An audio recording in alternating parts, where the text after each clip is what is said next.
From a battle over voting rights to wrangling over COVID relief, a lot to break down this week. And joining us to do that, Brooks and Capehart. That's New York Times columnist David Brooks and Jonathan Capehart, columnist for the Washington Post. Hello to both of you on this Friday night. So let's start out by talking about what's on the Senate floor, whether there's any action underway or not, according to our Lisa Desjardins. But Jonathan, what do you make of the arguments for this big $1.9 trillion bill on each side, and what do you think is going to happen? Judy, if I knew what was going to happen, I'd be a billionaire. Look, I think President Biden, as much as he wanted to be bipartisan in that he wanted to work with Republicans, which he did meet with 10 Senate Republicans early on, first meeting in the Oval Office to talk about this bill, he is forging ahead and has been forging ahead as if he won't get any Republican votes.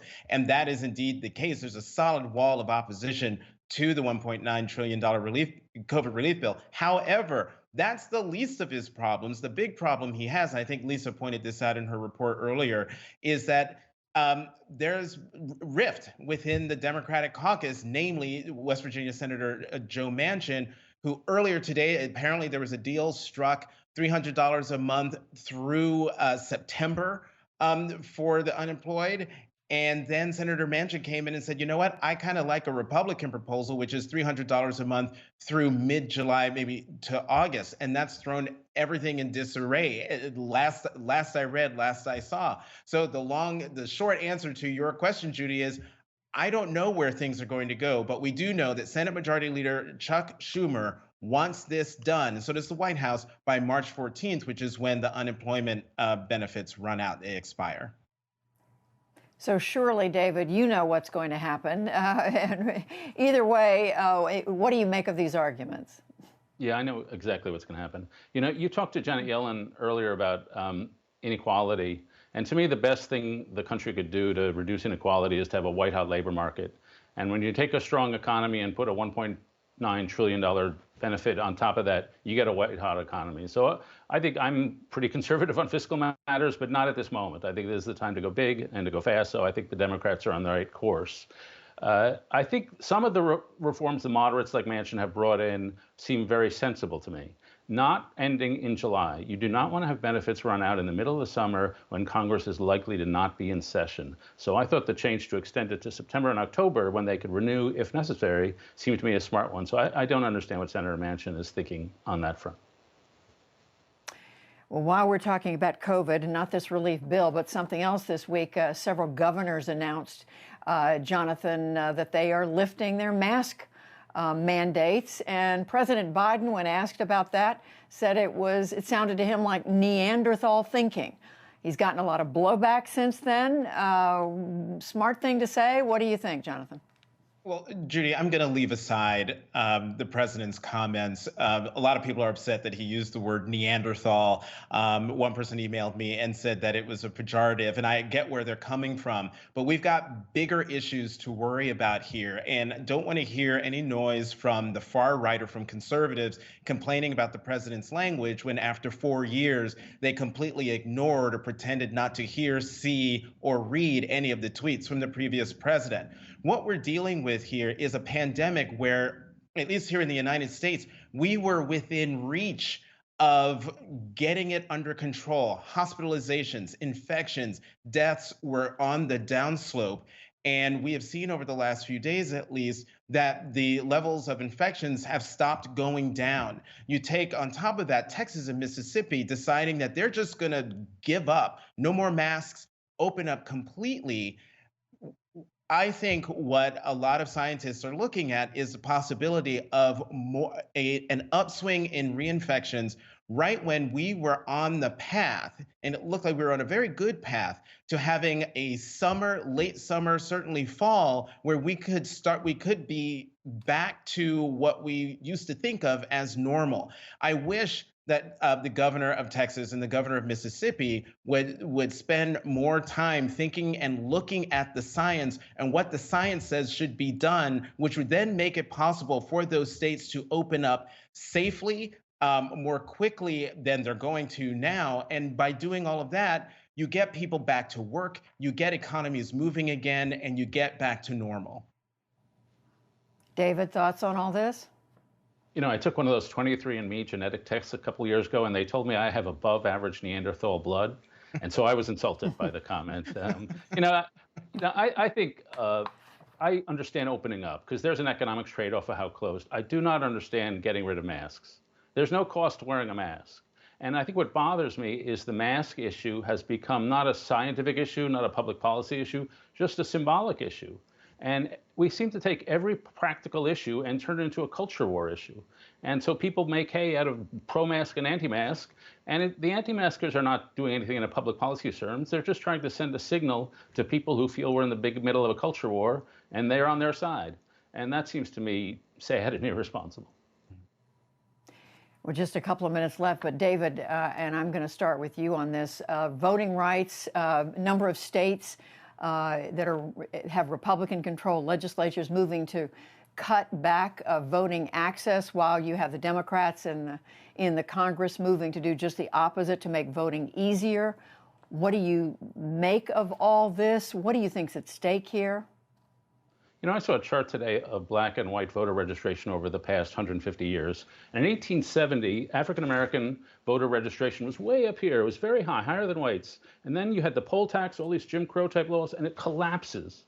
And it goes down and it stays very low until 1940s after the war. It goes up, and then the Civil Rights Act. And now we've reached a point where black registration is higher than white registration. So we have closed one gap in this country. And so I would ask the Republican state legislators, are we really going to go backwards?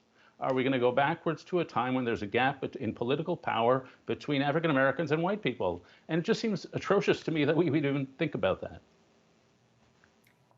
And Jonathan, the stakes here. The stakes are enormous, and it's incredible we're having this conversation because on Sunday, Judy, it will be exactly to the day and date 56 years since Bloody Sunday, when John Lewis and Hosea Williams and 600 other black men, women, and children marched across the Edmund Pettus Bridge en route to Montgomery to petition the government for voting rights, and were stopped less than a mile outside of Selma by the Alabama state troopers. But as a result of what happened, of the horror that the nation watched that night, a week later, President Johnson went to Congress and said voting rights are a fundamental right, and African Americans cannot fully enjoy the freedoms that come with America until that happens. 5 months later, the Voting Rights Act of 1965 was passed. And what we're watching now, from Georgia to North Carolina to the arguments that took place in the Supreme Court this week about laws in Arizona, a concerted effort by Republicans to roll back the access to the franchise. It should be easy for Americans to vote. And I think that a lot of these voting restrictions are in search of a problem that does not exist. And so to that swing that David was talking about in terms of African American voter registration and participation, to my mind, it is all an effort by Republicans to keep African Americans from voting, because by and large they vote Democratic. But what they're doing is that they are harming the country by preventing people from being able to participate fully. Crucially important, and we will continue to talk about it and watch it. So I'm going to break with our usual format a little bit right now, Jonathan, and say thank you. Thank you, Judy. Because David, there's one other thing that I do want to raise with you tonight. There is some reporting recently about the project that you conceived and have undertaken over the past couple of years with the Aspen Institute called Weave. It's about community building relationships. You've spoken about it a few times here on the NewsHour. It's now been made public that Aspen has paid you for this work, and Aspen has received funding from Facebook. At the same time, media critics are saying that you have written favorably about Facebook and about the project in your New York Times column. So given that this is making news, David, we want to give you the opportunity to explain it, to ask if you are rethinking the decision not to disclose this funding relationship. Yeah, first, we did totally disclose it. Everything has been public. I guess I would say in 2018, after the election of Donald Trump, it seemed social fragmentation, social distrust were giant problems. And there were people solving this problem on the local level who are local community builders who we call weavers. There are people like LB in North Carolina who works with LGBTQ teenagers, Poncho in Texas who works with people who've been paralyzed in construction accidents. And at Weave, it was very rewarding, it is very rewarding to bring these remarkable people in front of high school students, in front of South by Southwest audiences, and watch them tell their story and hopefully inspire a generation to be active in community life. Some people have legitimately said, you can't be a journalist and a nonprofit leader at the same time. The roles are just conflicting. And this is a real legitimate concern, which I've thought about from day one. I would say three things in my defense, then one final thing. First, the Times completely was informed when I started Weave what it was going to be and how I was going to get compensated by Aspen. Second, the Aspen Institute is completely transparent about who the donors are, and so we released the donors. Third, since I started Weave in 2018, I have not meaningfully written about any organization or individual who has supported us, including Facebook. I think I've mentioned Facebook in passing, or Mark Zuckerberg in passing, just in one or two sentences in my Times column, and we've checked the transcripts of the NewsHour, and it hasn't affected my journalism. Fourth, I do understand the concerns, and I understand the concerns, and I want to be beyond question. And so we're going to make some changes, and we're still working them out, but we're going to make some changes so the people who've been critics are satisfied. And that's my goal in the next week or in the next few days. And so I hope we can resolve these issues. But we've been full disclosure, and it hasn't affected my journalism. But we are going to make some changes. We are all, as always, very glad to have you as one of our most important contributors on the NewsHour. We want to thank you, David, for putting that on the record.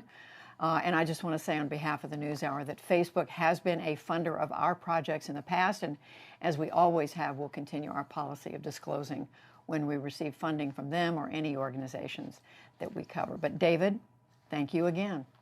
Thank you for the opportunity, Judy.